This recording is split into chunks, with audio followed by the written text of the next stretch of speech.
qui va remplacer Ousmane Sonko à la primature. Voilà. C'est à vous, Monsieur le ministre.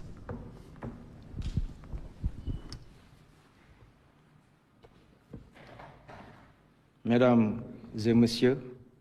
Son Excellence, Monsieur Bassirou Diomaye Diakhar Faye, Président de la République du Sénégal,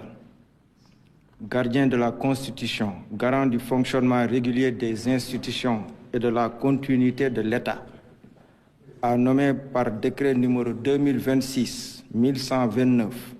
du 25 mai 2026 le Premier ministre de la République du Sénégal. Décret numéro 2026-1129 portant nomination du Premier ministre. Le Président de la République, vu la Constitution, notamment en ses articles 42, 43 et 49,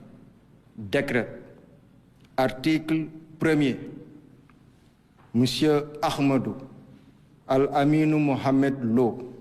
est nommé Premier ministre de la République du Sénégal. Article 2. Le présent décret sera publié au journal officiel de la République du Sénégal. Fait à Dakar le 25 mai 2026 par le président de la République,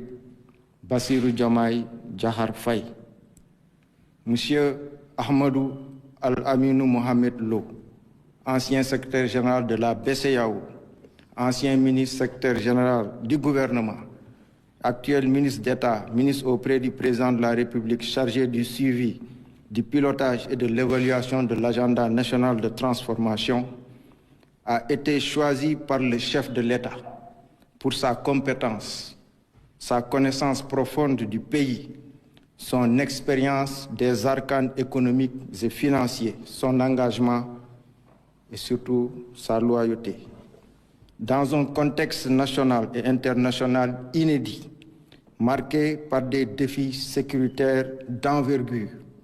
et des mutations sociales, économiques et politiques profondes, le chef de l'État a chargé le Premier ministre de lui proposer dans les meilleurs délais une liste de ministres et de secrétaires d'État devant composer le nouveau gouvernement qui sera un gouvernement de mission,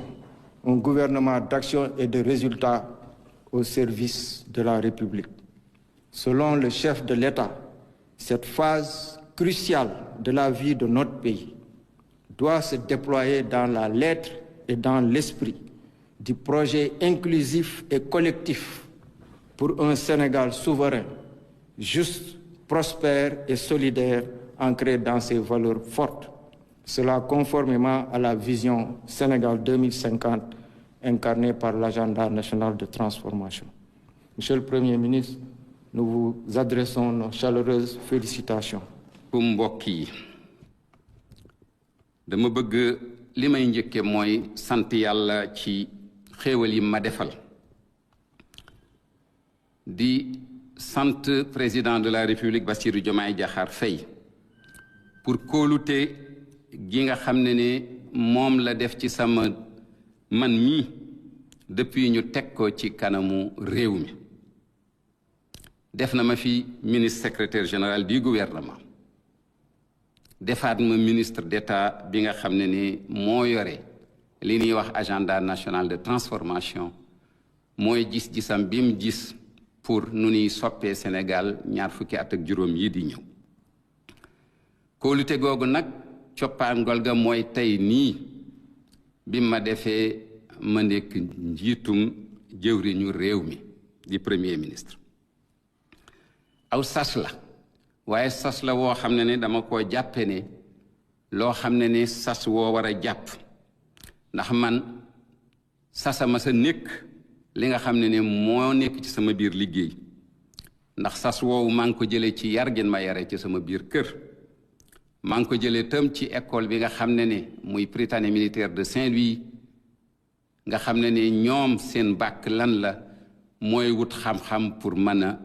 nekk koo xam ne da ngay nekk jëwriñ ci réew mi da ngay nekk koo xam ne soxla sa réew mi la tax a jóg sas woowu tam ni nga xam ne jàppe naa ko mooy ne am naa ñeent fukki at yoo xam ne def naa ko banque centrale ci loolu nag laay yanoo yan gii ñu ma teg tey ma bëgg nag sargal rafetal liggéey bi nga xam ne def nañ ko ñaari at yu weesu yi nga xam ne moo tax ñu am li ñuy tuddee agenda national de transformation téere boobu ñu tabax président de la république fesal ko octobre 2024 ñu defar fi master plan muy yoon wi nga xam ne jàpp nañ fukki at yi di ñëw incha allahu ci la ñuy jaar ñu defar fi li ñuy wax programme de redressement économique du Sénégal jubbanti kom nga xam ne dafa war a mën a tax sénégalais yi ñëw ànd ñoom ñëpp ñu defar réew mi ci lan ci koppar yoo xam ne war nañ koo wut ñu defar fi itam li nga xam ne muul nañ ko ci ni ñuy doxale réew mi juróomi at yi di ñëw loolu lépp nag ñu ngi ko def ci loo xam ne président de la république moo ko sumb moo ko digle ba pare dénk ko premier ministre bi nga xam ne moo fi newoon di Ousmane Sonko mu daal di koy doxal te man la ma ca liggéey mooy ne liggéey naa ko premier ministre Ousmane Sonko nekkoon ministre secrétaire général du gouvernement après nekk ministre d'État nekk ci keppaaru président de la république dama bëgg nag fësal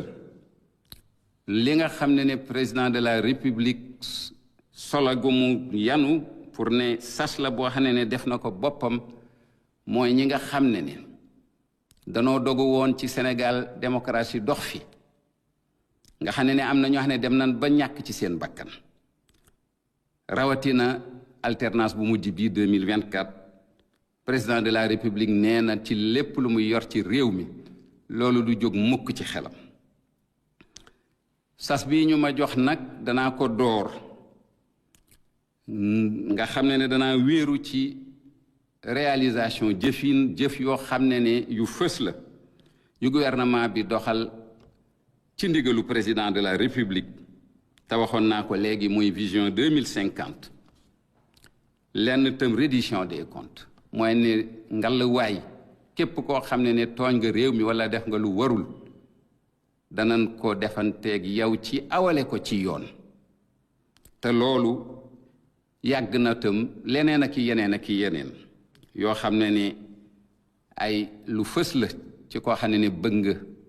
xool réew mi nun ko doxale ñaari at yi te conseil des ministres daanan ko fa fàttali te tam président de la république heure bu jàkkaarloog askan wi dana fàttaliku li nga xam ne liggéey na ko